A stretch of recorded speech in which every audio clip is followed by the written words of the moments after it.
12 magnificent fields racing for more than $6.2 million will be showcased in the 2011 Breeders' Crown at Woodbine Racetrack this coming Saturday. Hi everyone, I'm John Pavlak. Welcome to our pre-Breeders' Crown edition of Eye on Harness Racing.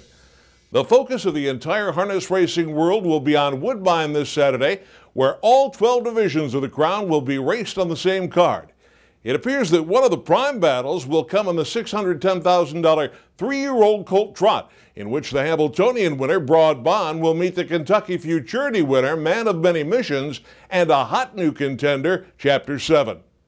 Chapter 7, a son of Winsong's legacy, had struggled this year, but he has now won 2 straight, including a 153-2 win in his elimination last week with Tim Tetrick aboard.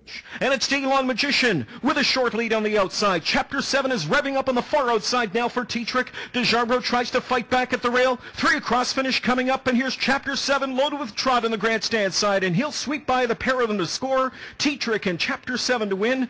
Cedar Dove, the winner of this year's Filly Kentucky Futurity, appears to be the likely choice in the $500,000 three-year-old filly trot. She scored in 153-2 in her Crown elimination. An eighth of a mile to go. Jezzy fully extended second. Lady Andover on the outside from in third. Chris Dreams got late trot on the grandstand side, but it is all Cedar Dove. And Cedar Dove starts the night with a punishing effort to win her Breeders' Crown elimination. She was all wrapped up, and she was 3 lengths the best. She could always do it. It's just, you know, she's a little bit of a nervous filly. If she's having a good day, then, you know, we're in good shape, and she'd warmed up really good. She was good in the paddock there the other day, so, you know, I was expecting her to be good. We always hold her breath when she races because she can come up with anything. But we usually know in the paddock, even before we go out, if we're in a little trouble. She can be nervous, and if she's nervous, you know, she's more likely to do something wrong. The other night, I was pleasantly surprised. She'd had to go to Mohawk for detention and then ship over from Mohawk. You know, I was expecting her to be a little bit of a handful there, but she was actually really good. She handled it very well. The United States Trotting Association is your place to find out more information on the standardbred breed and the exciting sport of harness racing. Want to own a racehorse, become a licensed driver, or find records of a retired standardbred you've started riding? Visit our comprehensive website to learn more about what the USTA can do for you.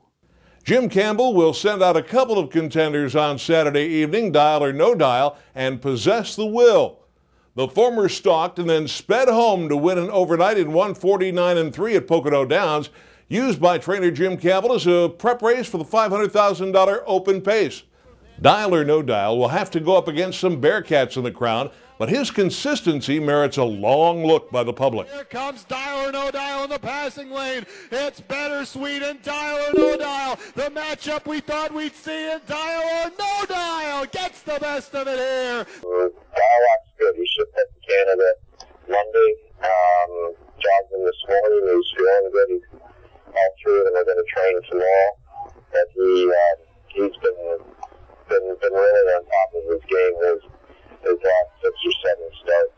Yeah, he's another horse that he's just a really good horse. He's had a little bit of bad luck go his way here and there, but he's a type of horse. He's probably one of the best horses I've ever trained, because he's got such a great attitude, and he wants to go up there and win. Campbell will certainly have a contender in the $600,000 2-year-old colt trot in Possess the Will. A winner in 156-1 in last week's eliminations, Possess the Will and driver Tim Tetrick have combined to win 4 of their last 5 trips to the post. Will and Tetrick a length and a half in front. Magic Tonight dives to the inside from in second. Coming onto the attack in third outside is Prestidigitator, and behind them fourth Little Brown Fox. Less than an eighth of a mile to go, and it's Possess the Will and Tetrick still there a length and a half in front. Possess the Will with a comfortable score in the first Crown elimination. There's going to be horses in there that might step up a little bit. You know, anytime you're going for that kind of money, everybody, you know, they're doing everything they can do to win too, which that's what you're supposed to do. And, you know, it all depends how the race shapes up. And you know, I know my horse, he can race from behind up front. First over, he's raced raced and won in all different ways.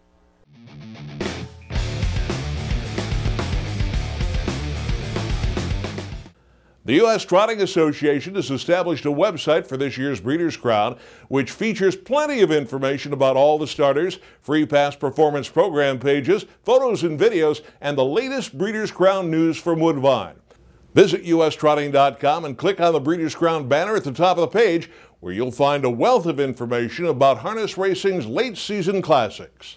Those free Breeders' Crown past performances could be the key to winning big. There will be 2 $100,000 guaranteed pick fours on Saturday's card at Woodbine on races 4 through 7 and 9 through 12, part of the USTA's Strategic Wagering program. For more information, visit handicapping.ustrotting.com. Buckeye St. Pat, who had won the past 3 Dan Patch Awards among trotting mares, has been retired. Co-owner Howard Taylor made the announcement this past Tuesday.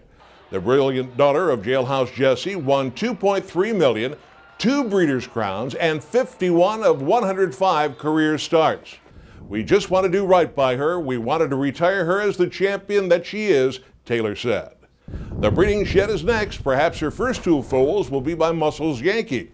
After all, she won 2 breedings to Muscles by having won the Peretti Matchmaker twice. The stage is set, and next week we'll look back at the history made in the Breeders' Crown at Woodbine, where we will have our cameras to record the action and bring you exclusive post-race reactions. So make sure you join us for our next edition of Eye on Harness Racing.